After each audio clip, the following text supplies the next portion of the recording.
سر 3 كلمات كانوا سبب في فتح سواق أوبر كان متسبب في اللي حصل لحبيبة الشماع. الموضوع الترند على كل وسائل التواصل الاجتماعي.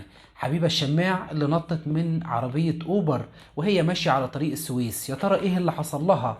وسواق أوبر عمل إيه؟ ويا ترى إيه هما ال3 كلمات دول؟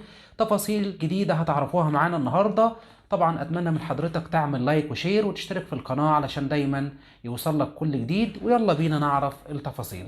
طبعا البداية حبيبة الشماع هي فتاة من مدينتي، كانت راكبة في أوبر علشان كان عندها مشوار في التجمع.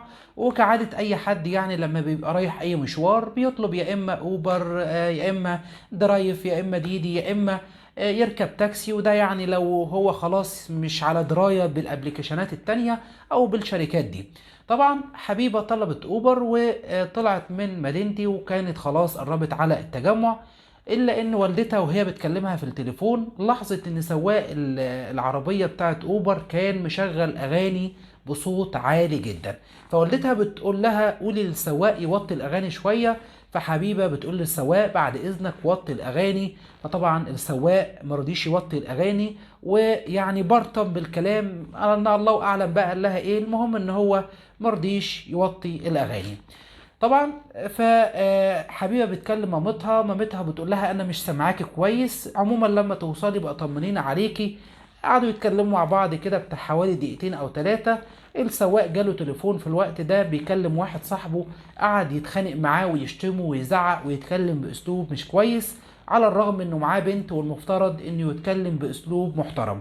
الا ان حبيبه طبعا اول ما لقت الاسلوب كده ومامة حبيبه لقت ان السواق مش محترم او مش مهذب، قالت لها حاولي تنزلي من العربية دي وتاخدي عربية تانية او تطلبي يعني ابلكيشن تاني غير اوبر، طالما السواق مش محترم نفسه ولا مقدر ان انت راكبة معاه. طبعا في الوقت ده حبيبه ما كانتش عارفه تعمل حاجه غير انه قالت لها خلاص يا ماما انا قربت اوصل ومفيش مشكله، ربنا يعني يقدرني واستحمل المشوار لحد ما اوصل بالسلامه.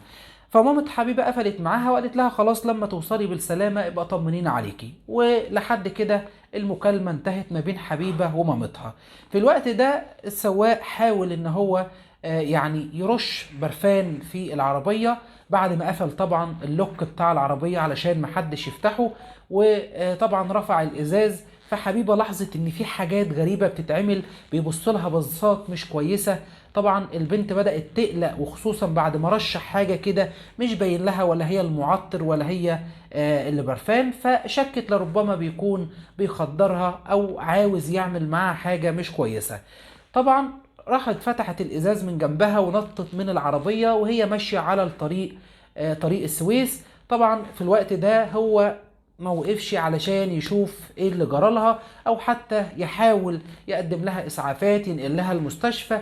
لا بالعكس، ده اخد بعضه واخد العربية بتاعته ولغى المشوار وجري. في التوقيت ده كان في يعني احد الاشخاص، شخص محترم ابن حلال، شاف اللي بيحصل مع حبيبة وان هي قفزت او نطت من العربية، فوقف بعربيته وبدأ يتكلم مع حبيبة قالت له 3 كلمات، وبعد ال3 كلمات دول فقدت الوعي تماما. قالت له اوبر كان هيخطفني. بعد ما قالت ال3 كلمات دول حبيبة دخلت في حالة إغماء تام. طبعا الشخص المحترم ده أخدها نقلها على مستشفى الشروق العام، وهناك يعني صحابها بدأ يتواصلوا يعني حاولوا يرنوا عليها، فهو طبعا رد على التليفون وحكى لصحابها كل اللي حصل وكل اللي هو شافه واللي هي قالت له عليه. طبعا صحابها راحوا كلموا مامتها وقالوا لها ان حبيبة عملت حادثة بعربية اوبر، فتعالي علشان تطمني عليها في مستشفى الشروق العام. مامتها اول ما راحت على المستشفى لقيت حبيبة في حجرة الطوارئ، الدم مغرق الدنيا. حبيبة طبعا كانت فاقدة الوعي تماما، ولحد اللحظة دي نقدر نقول يعني حبيبة بين الحياة والموت، فاقدة الوعي، ما بتتكلمش، مش عارفين يستجوبوها علشان يعرفوا ايه اللي حصل تماما. ولكن كل اللي احنا بنحكيه لحضراتكم ده هو استنتاجات، علشان حبيبة قالت ان اوبر كان هيخطفني. وطبعا اوبر بعد او السواق بعد ما هي نطت من العربية ما كلفش نفسه وقف شافها ايه اللي حصل، لا بالعكس ده اخد بعضه وجري بالعربية، وده ان دل يدل على انه كان في حاجة مش كويسة هو بيعملها، او كان هيحاول يعمل معاها حاجة مش كويسة، فكان خايف ان هو يقف. طبعا مامة حبيبة شافتها وهي في الوضع ده، النيابة طبعا او اجهزة الامن قدروا ان هم يحددوا الشخص اللي عمل كده. العربية لونها احمر، نيسان صني، الشخص اسمه محمود، عنده 34 سنة، من محافظة الجيزة. الغريب بقى في الموضوع انه طلع عليه يعني سوابق، طلع في معلوماته الجنائية كان عليه قضايا قبل كده. ازاي اوبر شغلت معاها شخص سوابق؟ الله اعلم. ازاي قبلوا ان هم يشغلوا حد من غير ما يجيب لهم فيش وتشبيه؟ برضو الله اعلم. قصة كده غريبة وموضوع غريب، والمفترض ان شركة اوبر شركة محترمة ما يطلعش منها حاجة زي كده.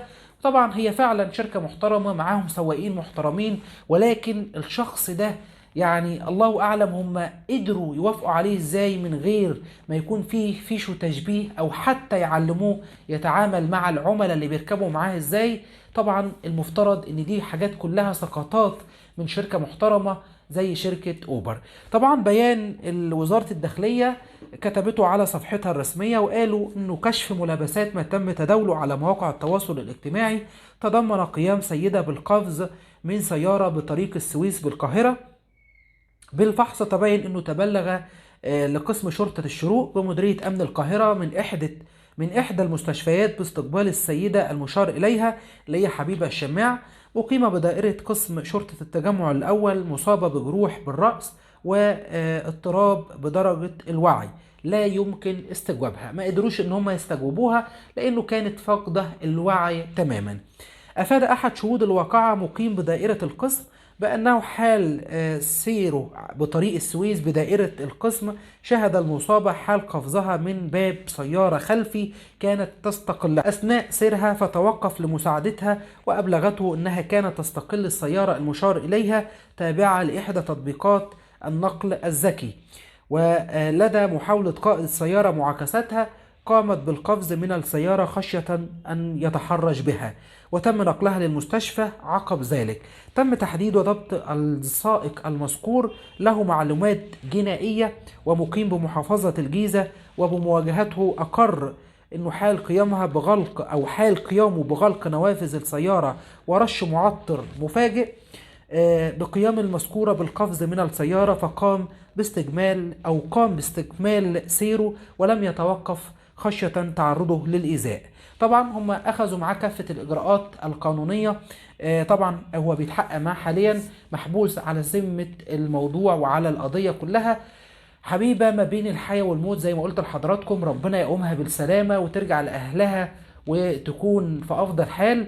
اللي حصل ده يعني موضوع ما يتسكتش عليه، والمفترض ان شركة اوبر طلعت بيان ان هي تواصلت مع اسرة حبيبة، الا انه البيان ده بيان كاذب، وشركة اوبر لم تتواصل مع حبيبة ولا مع اسرة حبيبة، ولا حتى كلفوا خاطرهم ان هم يعرفوا ايه اللي حصل، ولكن طلعوا بيان علشان يهدوا الرأي العام عليهم، وده اللي واضح يعني من البيان.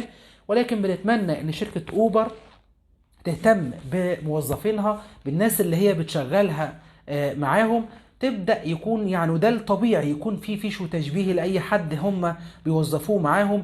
يبدأوا يدربوا السواقين وكل حد بيشتغل مع الشركة دي، يبدأوا يدربوه على انه ازاي يتعامل مع العملاء والناس اللي بيركبوا مع السواقين في العربية. ما ينفعش يرد على العميل بشكل مش كويس ولا بشكل غير لائق، ما ينفعش يعمل حاجة يعني غير مقبولة والعميل راكب معاه في العربية. العربية بتاعتك ما بقتش ملكك بمجرد ما انت بقيت شغال في اوبر، لان دي شركة وشركة كبيرة وشركة المحترمة المفروض، وناس كتير بتثق في هذه الشركة. طبعا اللي حصل ده ما ينفعش يتسكت عليه، واتمنى ان شاء الله ان حق حبيبة يرجع في اقرب وقت، علشان بس يعني يكون عبرة السواق ده لأي حد في الشركة دي او في اي شركة من شركات النقل التانية انه يعني يفكر مليون مرة قبل ما يعمل حاجة غير محترمة او حاجة غير مهذبة مع العميل اللي راكب معاه. عموما دي كانت كل التفاصيل اللي في الموضوع ده. حبيبة الشماع بنت اللي قفزت من السيارة، اتمنى حضرتك طبعا لو وصلت معانا لحد اللحظة دي تدعي لها ان ربنا يشفيها وتقوم بالسلامة. واتمنى طبعا اسمع رأيك او تشاركنا برأيك في التعليقات، ايه رأيك في اللي حصل ده، وتفتكر انه فعلا السواق كان بيحاول يتحرش بيها او بالفعل تحرش بيها علشان كده هي نطت من العربية؟ متنساش تشترك في القناة وتفعل زر الجرس علشان دايما يوصل لك كل جديد. شكرا ليكم، سلام.